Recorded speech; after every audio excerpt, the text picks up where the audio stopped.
Baik, Assalamualaikum warahmatullahi wabarakatuh. Selamat datang teman-teman Akar di podcast di episode yang kedua, yang dimana tema dari podcast ini adalah tanah, hukum, dan perlawanan. Yang dimana podcast ini akan membongkar ketimpangan dalam tata kelola agraria dan ruang hidup rakyat. Saya Dika Anumtiko, dan kali ini saya ditemani oleh rekan saya. Dapo Chandra Simanjuntak.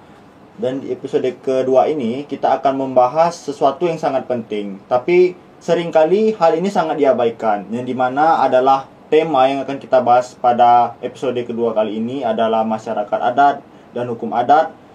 Dan ada kata selanjutnya, diakui tapi diabaikan. Nah, dalam konstitusi masyarakat hukum adat disebut dan dijamin, tapi dalam kenyataannya mereka sering kali justru menjadi korban penggusuran, perampasan tanah, dan tidak dianggap dalam pengambilan keputusan nih, Dika. Nah, jika kita lihat hal tersebut yang sudah dijelaskan oleh saudara Dapot tadi, apa makna pengakuan kalau dalam praktiknya negara, aparat, dan korporasi tetap menginjak-injak hak mereka? Dan di episode kali ini, kita akan menggali persoalan pengakuan hukum adat antara teks dan praktik bersama narasumber yang cukup ahli di bidang ini, yaitu Bang Andiko Sultan Mancayo, yang cukup lama mendampingi komunitas adat di lapangan. Mari kita mulai pembahasannya. Halo Bang Andiko. Halo. Apakah bisa dengar saya? Bisa nih Bang. Bisa Bang. Nah, bila kita mendefinisikan siapa sih Bang yang dimaksud dengan masyarakat hukum adat menurut hukum yang berlaku di Indonesia itu sendiri? Secara normatif memang dibayangkan, diakui ya, negara ini terbentuk karena ada komunitas-komunitas independen yang saat ini populer disebut sebagai masyarakat adat, atau secara hukum disebut sebagai masyarakat hukum adat di awal-awalnya itu. Yang disebut sebagai, silakan baca konstitusi lama itu ya, itu ada kata Volksgemeenschapppen dan Zelfbesturende Landskappen. Nah, yang masyarakat hukum adat itu termasuk di dalam Volksgemeenschapppen. Jadi konstitusi memang bilang ada di negeri kita. Jadi contohnya nagari, marga, apalagi itu ya. Dan saya riset sendiri, Bengkulu ke Palembang, Rawas sana itu masih pakai sistem marga. Jadi levelnya di situ dia. Nah, menariknya begini. Pada perkembangan selanjutnya, negara ini kan sebenarnya mengakui yang begitu itu. Ada kelompok yang seperti itu ya. Tetapi ada banyak kelompok lain yang mungkin tidak punya nagari dan marga lagi. Nah, di situ politik hukum itu bekerja ya. Jadi negeri ini kalau dibaca secara komprehensif kebijakan kewarganegaraan kita ya, ketika republik ini didirikan, itu ada politik kewarganegaraan ingin menciptakan warga negara Indonesia seutuhnya itu kayak apa sih gitu. Kalau sempat apa dulu baca-baca ya. Jadi ada negara individualistik yang itu menjadi warga negara Indonesia, tetapi orang-orang yang hidup dengan kelompok seperti ini tidak menjadi satu entitas hukum warga negara yang bersifat kelompok. Nah, politik hukumnya kalau tidak berkelompok lagi mereka, maka secara individual semua hak mereka itu mestinya tertampung ke warga negara individual seperti itu. Jadi ini yang tidak turun, karena ini akan beda. Hak kita sebagai individual dan hak kita sebagai komunal yang ada di Volksgemeenschapppen itu berbeda. Bedanya begini, secara personal kita tidak bisa punya wilayah hidup. Tapi orang yang disebut sebagai Volksgemeenschapppen yang menjadi warga negara yang belum ditegaskan dalam undang-undang kewarganegaraan itu, yang bersifat komunal itu, punya hak untuk wilayah. Nah, pertanyaannya sekarang adalah orang individual ini hak wilayahnya di mana? Nah, itu yang di grouping menjadi desa-desa yang kemudian Undang-Undang Desa terbaru kemudian memberi ruang untuk hak wilayah desa. Dan ada hak wilayah masyarakat hukum adat seperti itu. Nah, tapi dalam perkembangannya saya tidak tahu ya. Saya sering dituduh legalistik formal ya orangnya soal masyarakat hukum adat. Pertanyaan itu juga membuat saya ada dalam resiko dituduh sebagai orang legalistik ya. Karena pertanyaannya memang begitu ya. Jadi saya cerita tentang politik kebijakan. Nah, karena itu di UU PA itu lihat lihat di pengantarnya dia mengulas itu tentang masyarakat adat yang sudah hancur, terus tentang yang masih ada. Nah, masyarakat-masyarakat seperti inilah yang kemudian mestinya ya belum selesai negosiasinya dengan negeri ini karena semua gerakan ini mengarah kepada menurut saya ya, oh, ya saya juga ikut ya bicara resources, bicara hak macam-macam ya. Tapi ada satu ruang yang belum selesai di sini. eh, Sebagai manusia yang komunal, dia mestinya punya status kewarganegaraan dan hak-hak yang khusus ya, dibanding kita yang warga negara individual ini. Sehingga sasarannya menurut saya undang-undang kewarganegaraan itu juga harus bisa mengakomodir kelompok-kelompok masyarakat yang masih bersifat komunal dengan berbagai kriteria seperti itu, yang kebetulan kriteria hukumnya banyak tersebar ya.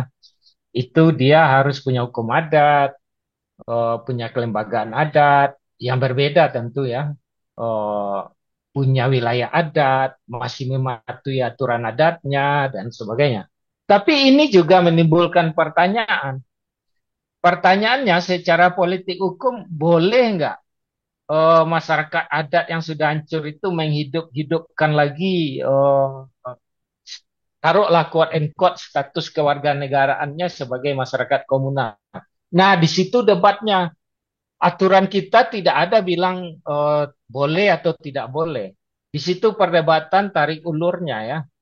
Kalau menurut politik hukum secara umum, kalau sudah tidak ada lagi komunitas begitu, ya bergabung dengan masyarakat individual menjadi warga negara dan kalau membangun grup basisnya desa, akhirnya kan desa dan sebagainya.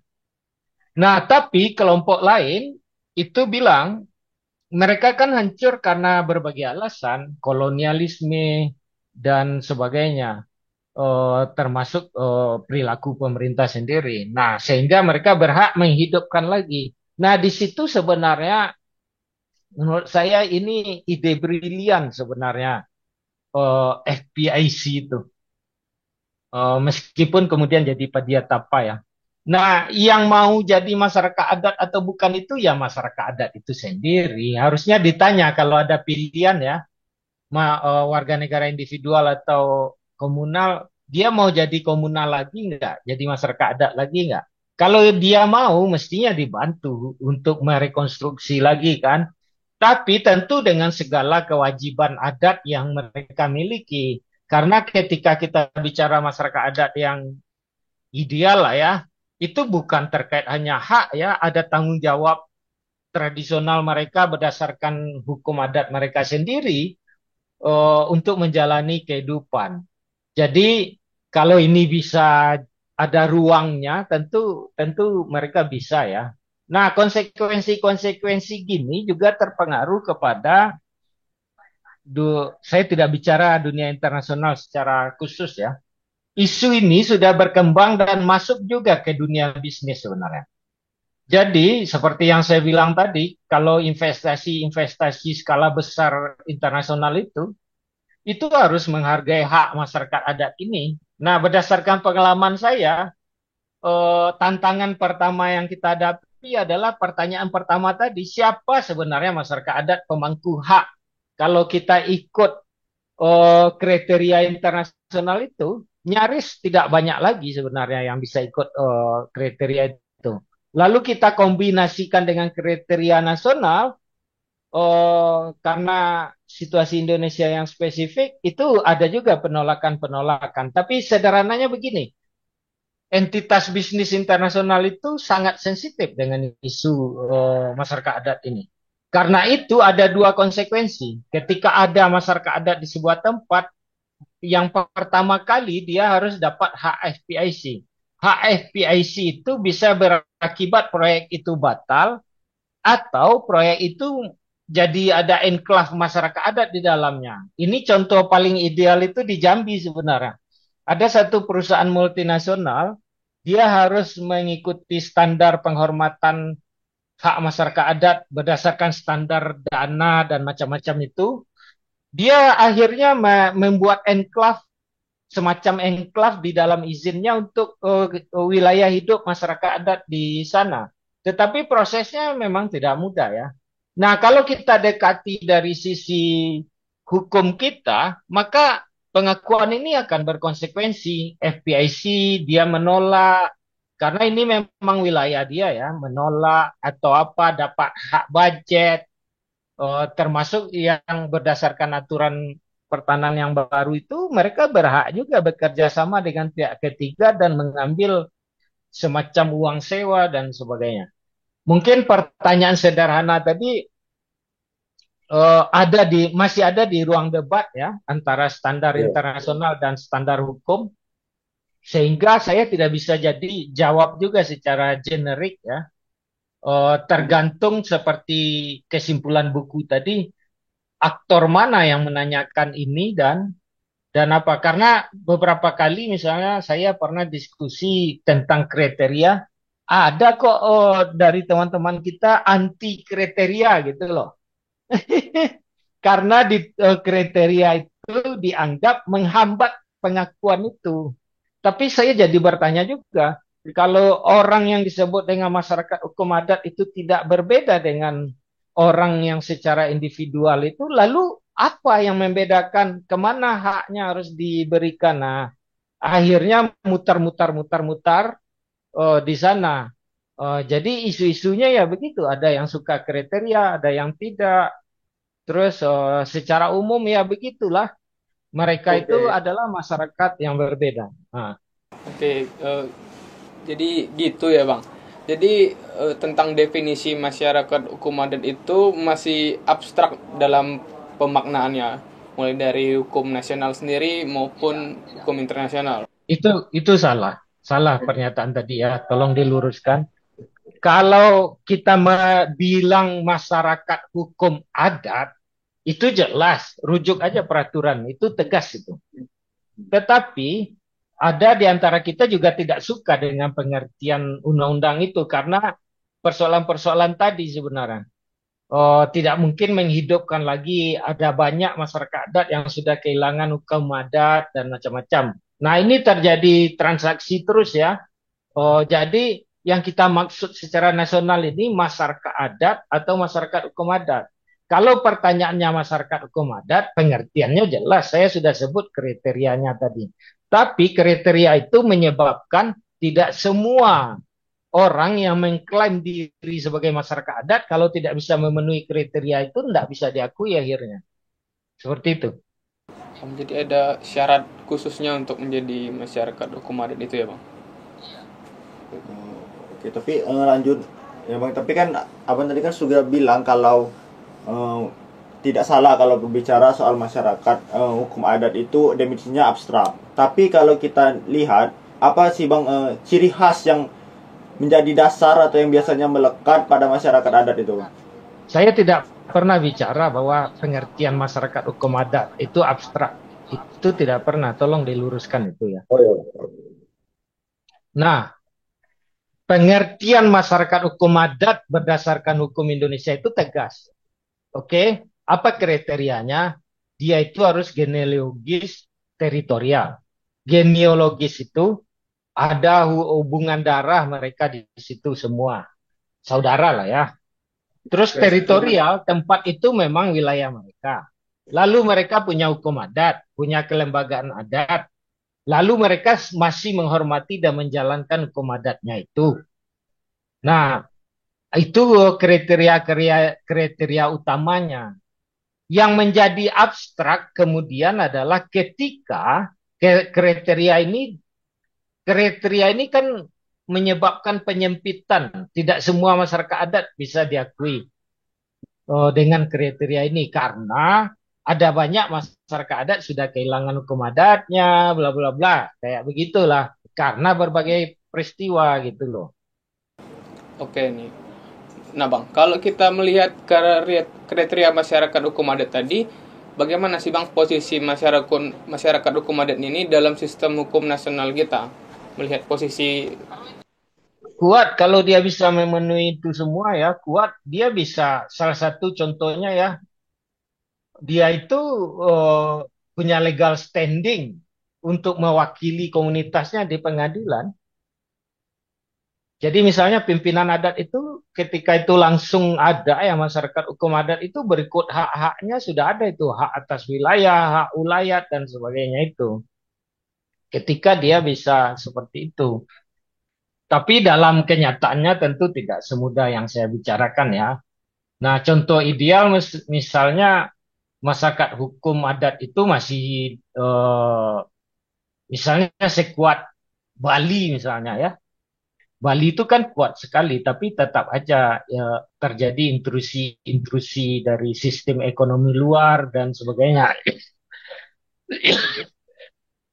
Serta misalnya di Minangkabau atau di Rejang yang sudah ada misalnya perda masyarakat adatnya, apakah dia bagaimana cara hubungannya? Contohnya begini ya, kalau kita hubungkan dengan peraturan lain ya, di Undang-Undang Kehutanan itu disebutkan kalau ada yang dirugikan berdasarkan, jadi begini, mestinya fungsi yang ditetapkan pemerintah itu fungsi ya soal hutan ini. Tapi fungsi ini tentu akan merugikan pemilik itu, misalnya masyarakat adat di sana ya di Rejang itu. Nah, Undang-Undang Kehutanan menyatakan kalau ada yang dirugikan karena penetapan kawasan itu, maka dia berhak atas kompensasi. Tapi kan tidak ada mekanisme kompensasi ini. Apakah harus digugat dulu ke pengadilan atau bagaimana? Nah, debatnya sekarang itu mendetail seperti itu sebenarnya. Nah, jadi yang kita bicarakan sekarang adalah tidak sesederhana proses pengakuan ya. Tapi ketika pengakuan itu terjadi, apa konsekuensi-konsekuensi hubungan masyarakat hukum adat ini dengan negara nantinya, gitu loh. Nah, ini yang perlu dirumuskan dengan baik, berbasiskan ya banyak pengalaman, aturan yang ada dan sebagainya harus digambarkan. Nah, ini berkonsekuensi teknis seperti yang saya cerita tadi. Kalau kita pakai standar internasional, maka kalau ada masyarakat adat di proyek internasional itu, orang yang punya proyek harus melakukan etik ke dia. Dan kalau tiba-tiba masyarakat adat ya bahasa mereka ya, masyarakat adat itu tidak setuju, proyek gagal, harus dihindari itu. Atau kalaupun masyarakat itu setuju, itu harus dipastikan lahan mereka, lahan hidup dan sebagainya. Itu ada contohnya di Indonesia itu, penerapan standar itu. Nah, tentu konsekuensi ini akan lebih besar ketika ada pengakuan masyarakat hukum adat berbasiskan hukum Indonesia. Contoh, misalnya, kalau di wilayah adat itu ditemukan emas atau apa, tentu masyarakat adat pemilik wilayah punya hak bagian dari emas yang ada. Nggak bisa tiba-tiba diambil 100% oleh pemerintah kan mestinya.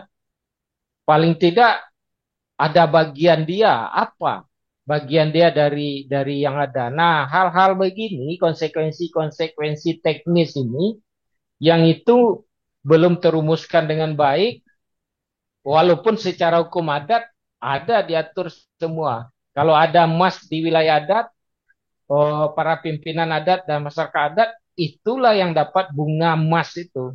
Bunga emas itu kalau dikonversi zaman sekarang bagi hasil, bisa bagi apa gitu, macam-macam. Nah, hal-hal teknis konsekuensi pengakuan ini tidak terelaborasi dengan baik sehingga menimbulkan banyak keraguan, ketakutan untuk mengakui mereka dan sebagainya. Ini menurut saya eh, kalau kita ragu dan takut dan tidak memperjelas ini utang konstitusi kita sebenarnya. Karena konstitusi sudah mengakui, tinggal mengatur hubungan dia sebagai warga negara komunal itu dalam undang-undang kewarganegaraan. Oh, dia sebagai pemilik tanah misalnya dalam wilayah tertentu itu dalam rejim hukum pertanahan, lalu kehutanan, pertambangan dan sebagainya. Nah, kita mesti punya blueprint ya untuk memperjelas kepada pengambil kebijakan ini loh konsekuensi-konsekuensinya. Jadi dalam konteks ini kekaburan itu harus kita selesaikan, jangan dibiarkan kabur gitu. Tapi Bang, kalau jika kita lihat pengakuan masyarakat adat ini kan, untuk hambatan terbesar dalam pengakuan masyarakat hukum adat ini seperti apa nih Bang yang diakui oleh negara? Dan jika dilihat kan ada beberapa hukum adat itu yang telah diakui secara administratif. Contohnya seperti Perda, kemudian ada surat keputusan bupati. Apakah hal tersebut itu sudah cukup menjadi syarat yang adil, Bang? Adil ini, jadi ada pertanyaan ini juga pertanyaan berbahaya menurut saya. Jadi kan begini, gampang menunjukkan sesuatu yang tidak adil, itu gampang sekali menunjukkannya. Tapi menunjukkan sesuatu yang adil ini ya, sampai sekarang mungkin siapapun tidak bisa menunjukkan itu. Adil menurut saya belum tentu adil menurut masyarakat itu. Tapi bagian tersulit dari proses pengakuan ini adalah memang yang dibilang tadi mendapatkan perda dan sebagainya. Akar kan berpengalaman itu mendapatkan perda dan bisa dievaluasi sekarang apakah eh, keberadaan perda itu baru terbatas kepada pengakuan dia sebagai subjek hukum atau sudah include terkait dengan sumber-sumber dayanya. Tapi kalau kita lihat politik hukum yang berkembang sekarang ini, perda-perda yang dibuat dan sebagainya itu tidak otomatis membuat sumber daya itu kembali ke dia sebenarnya. Itu baru pada tahap, oh benar dia masyarakat adat. Soal hartanya dia diatur lagi, ya banyak lagi. Ada skautan adat, ada macam-macam. Jadi hal-hal begini perlu dirumuskan lagi dengan baik. Mestinya ketika kita sudah mengakui dia sebagai masyarakat adat, berikut wilayah-wilayahnya, otoritas untuk mengaturnya ya harus dari dia. Nah, fungsi-fungsi yang lain yang ada di dalam itu kalau menimbulkan kerugian ke mereka, ya harus ada kompensasi dan sebagainya. Itu harus terintegrasi bayangan saya itu. Nah, gini Bang, bisa diceritakan nggak nih Bang, satu kasus contoh konkret di mana masyarakat adat mengalami konflik karena ketidakada pengakuan hukum tersebut, Bang? Ada, dekat aja. Banyak kok contohnya. Tapi kalau dihubungkan dengan instrumen internasional ya akhirnya. Jadi ada satu kasus, masyarakat itu tidak ada seorang pun ya yang bisa membantah bahwa dia masyarakat adat, tidak ada seorang pun. Tapi pengakuan hukum sulit datang ke dia, tidak datang-datang. Akhirnya mereka rebut-rebutan lah dengan perusahaan ya, wilayah mereka itu. Akhirnya macam-macam lah kejadian ya.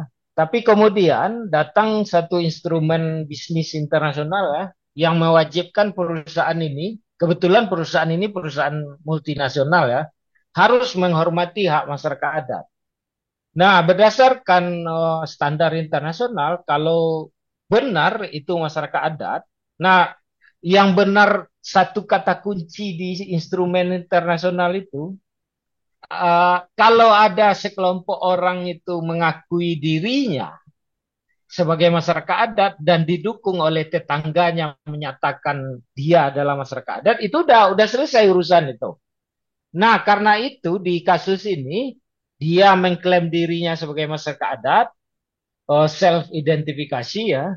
Terus tetangga semua bilang dia memang masyarakat adat, terpaksalah perusahaan ini eh, menerapkan standar-standar pengakuan masyarakat adat di situ. Nah, karena itu di dalam perusahaan ini kalau kita jalan ke sana sekarang ada areal yang diperuntukkan untuk masyarakat adat berapa gitu ya. Itu contoh kecil yang paling konkret.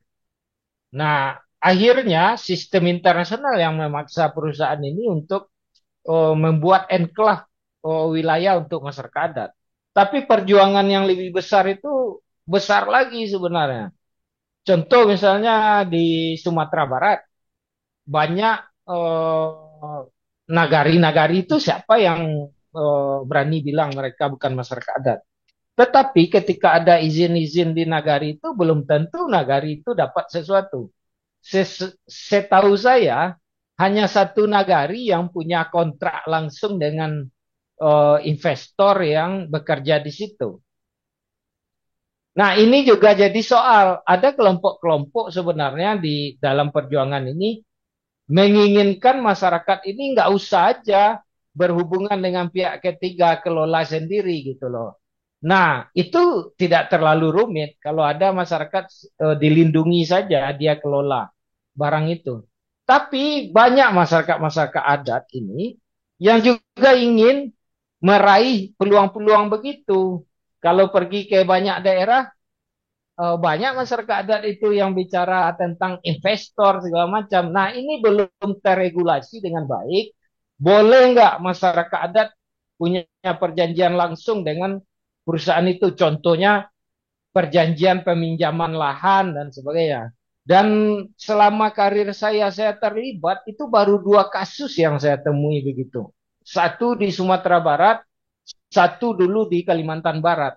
Itu dari konflik, kemudian investor itu, perusahaan itu akhirnya yang beroperasi di wilayahnya harus memberikan sesuatu ke mereka yang itu tidak bersifat membeli lahan mereka, tapi kayak kerjasama, kompensasi dan sebagainya. Terus ada perjanjian peminjaman lahan bahasanya di sana itu.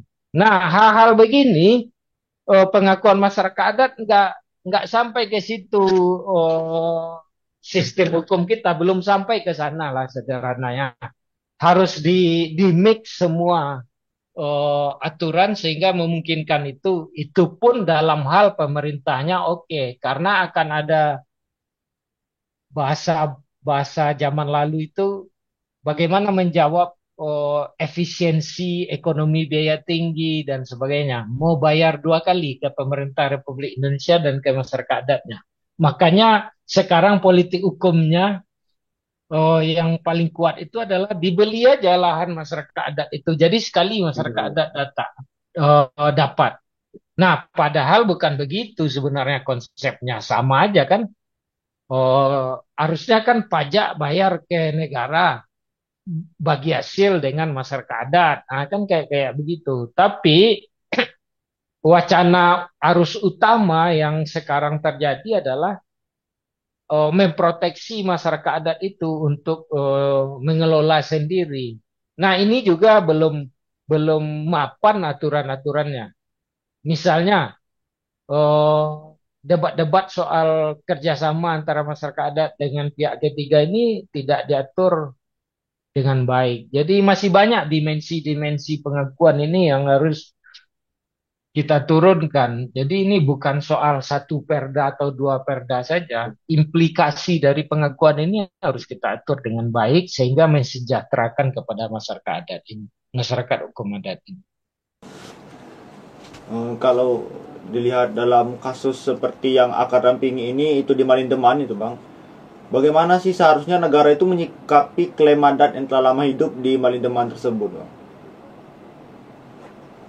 Saya kira jangan kita bicara kasus kasuistik ya, seperti itu. Karena pasti ada dimensi-dimensi teknis yang saya tidak tahu di sana.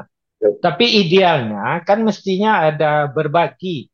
Kalau negara menaruh investasi di Malindeman, tentu ada secara adat di Malindeman itu tentu ada bagian-bagian yang harus menjadi bagian dari orang Malindeman itu. Termasuk keterlibatan pihak-pihak lain yang bukan Malindeman di sana bagaimana. Nah itu harus diatur sampai begitu. Kalau enggak, ya repot lah. Dan setahu saya orang Malindeman oke aja ada perusahaan di situ, tapi jelas bagian mereka seperti apa, jangan mengambil alih punya mereka begitu saja kan. Nah, jadi negara mestinya harus mendesain satu model investasi di Malindeman itu yang ramah kepada masyarakat adat, baik secara sosial, ekonomi maupun secara lingkungan. Nah, secara detailnya ya harus diskusi kita mendesainkannya. Nggak bisa dijawab sekarang, tapi intinya prinsipnya begitu. Oh, prinsip adat itu kan sederhana aja. Kalau ada orang potong kerbau depan rumah kita, kalaupun dagingnya nggak dapat, masa darahnya nggak kecipratan? Itu Hmm. hal sederhana yang kalau ditindaklanjuti mendalam itu. Ada aspek teknis hubungan yang harus diperbaiki. Tapi ini kan tergantung negara. Apakah negara mengakui wilayah Malindeman itu sebagai milik Malindeman atau negara mengakui orang Malindeman sebagai masyarakat adat tapi tidak mengakui wilayah itu wilayah dia. Itu kan lain konsekuensi. Nah, mau enggak negara ini berbagi dengan masyarakat adat? Itu yang penting. Kalau idealnya, kalau saya ya sebagai harusnya Malindeman ini punya saham di perusahaan yang ada di wilayahnya. 10% misalnya dipegang oleh orang Malindeman. Itu sebagai eh, inbreng dia dalam usaha bersama yang memakai wilayah adat. Nah, wacana kita harus diberangkatkan dari wacana-wacana kompensasi menjadi wacana yang lebih jangka panjang sifatnya. Kompensasi ini kan sedikit aja, sebentar aja, sekali aja kasih. Tapi tanah ini kan harus berkelanjutan menjadi bagian dari wilayah adat ya. Karena itu mesti mesti diciptakan model-model hubungan bisnis, ekonomi, pengembangan, pembangunan dan sebagainya di sana. Nah, kecuali memang ada namanya dalam sistem internasional itu self isolation. Nah, kalau masyarakat itu sendiri yang yang pengen mengisolasi dirinya dari dunia luar, itu nggak bisa diintervensi. Itu seperti orang Baduy. Ya sudah, mereka tidak mau memang begitu.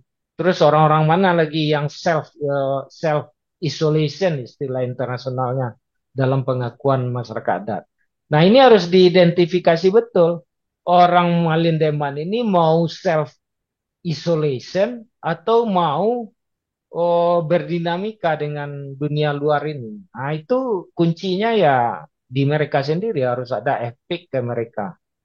Dari situ kita bangun model-modelnya.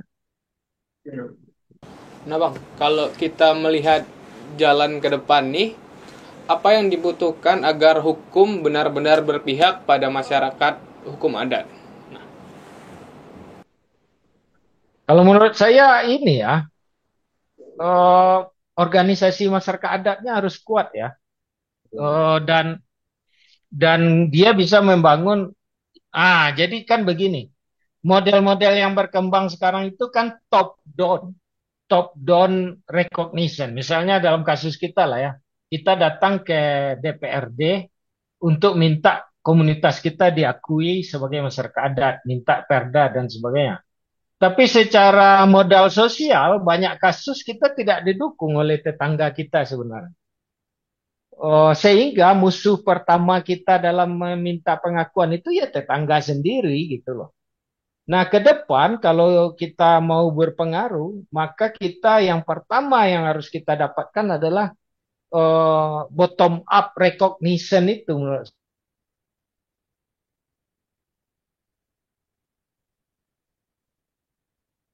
Begini ya, ada wilayah adat yang lintas desa.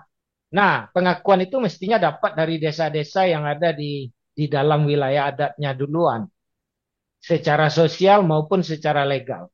Baru kita naik ke pengakuan yang lebih top down. Tapi kalau kita masuknya, ini refleksi saya ya, kalau masuknya langsung dari atas, itu kan seperti membangun,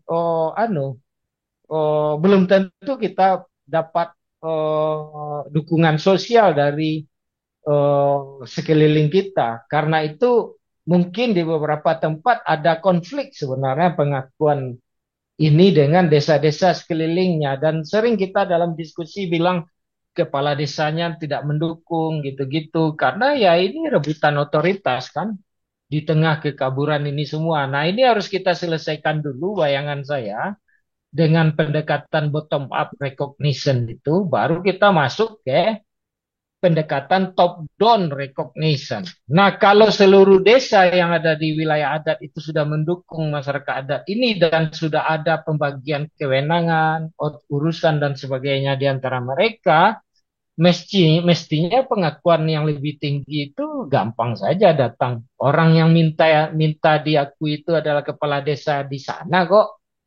Maju sendiri, akuilah mereka seperti itu. Nah, jadi ke depan ada dua hal yang harus diperkuat menurut saya. Satu, organisasi masyarakat adatnya sendiri memang konsisten dengan hukum adatnya, menjalankan hukum adatnya, termasuk segala kewajibannya, dan eksistensinya diketahui sehari-hari dan sebagainya, tidak hanya di medsos ya, terutama ya, tapi ada proses-proses sosial yang masih menjalankan itu dan sebagainya. Terus yang kedua, itu kita perkuat strategi bottom up recognition itu di mana-mana harus terjadi itu. Saya udah uji coba. Saya pernah mengundang enam enam kepala desa bicara dengan masyarakat adat yang saya dampingi. Kami jelaskan baik-baik ke mereka kenapa masyarakat ini harus diakui. Dan akhirnya kades-kades itu mendukung. Iya ini perlu diakui nih. Kami memang di wilayah adatnya. Nah, modal sosial ini yang harus diperbesar menurut saya.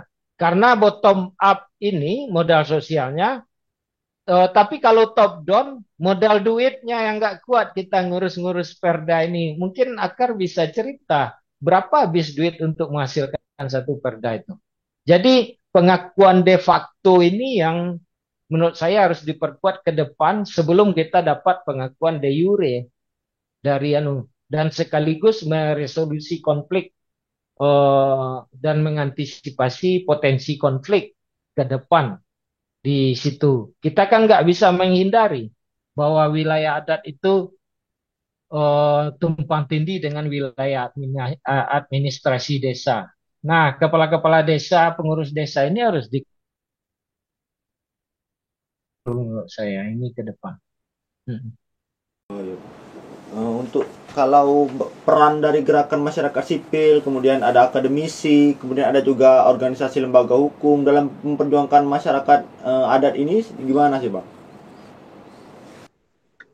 Idealnya kan kita membantu. Jangan juga kita menggantikan masyarakat adat itu. Mereka kan harus berdaya juga kan. Itu idealnya. Tapi kalau kita menjadi masyarakat adat di kampung kita, tentu kita masyarakat adat di kampung kita ya. Nah, tapi kalau secara umum kita ini kan supporting system dari sebuah proses pengakuan ini. Kita harus bisa memberdayakan mereka sehingga masyarakat adat ini yang mengambil alih tongkat perjuangan ini.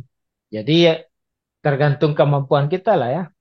Kita bisa jadi lawyer mereka, bisa mendidik mereka, memintarkan mereka dan sebagainya, membangunkan sistem dan sebagainya. Tapi kita bukan mereka. Makanya ukuran idealnya sebenarnya sederhana ya. Kalau masyarakat adat itu kuat dan berdaya, kawan-kawan akar yang jadi lawyer itu mestinya dibayar dia sebagai lawyer profesional, eh, sebagai kuasa hukum dia. Nah, itu saya temukan loh di lapangan. eh, Kenapa dengan LSM-LSM ada masyarakat adat yang quote and quote misalnya ya orang miskin gitu-gitu tidak sanggup gitu. Tapi pada saat yang sama mereka kumpul-kumpul uang lalu membayar lawyer lawyer praktek. Saya kaget waktu itu. Nah, kita dengan perasaan anunya, nah itu kenyataan dan kadang pendekatan kita juga membuat situasi seperti itu. Jadi keberdayaan itu salah satunya ya itu indikatornya. ketika akar itu sebagai profesional ya, eh, ada orang profesional sebagai melakukan advokasi, ada profesional jadi lawyer, peneliti dan sebagainya. Kalau sudah kelembagaan adat itu yang membiayai, nah, itu sudah sampai pada titik di mana, nah, cuman kadang kita nggak rela ya dalam posisi itu, oh, karena kita merasa, ya saya juga masyarakat adat ya, tapi di kampung saya. Kalau di tempat lain tentu saya posisinya memperkuat, mendampingi dan sebagainya, bukan mewakili hak mereka saya. Harusnya mereka yang mewakili, merepresentasi hak mereka sendiri. Oke nih. Nah Bang, kalau kita melihat apakah model pengakuan berbasis partisipasi dan penguatan dari dalam komunitas, apakah itu bisa jadi solusi Bang? Nah, itu yang sedang saya bangun sebenarnya. Itu solusi menurut saya. Jadi itu juga menambah kekuatan dukungan terhadap proses pengakuan ini dari proses-proses sosial yang ada di bawah itu. Jadi bukan seperti yang ditulis oleh buku tadi itu, ada orang yang sudah kehilangan terus mencari cara dari luar mereka untuk membalikkan posisi-posisi prestisius masa lalu itu.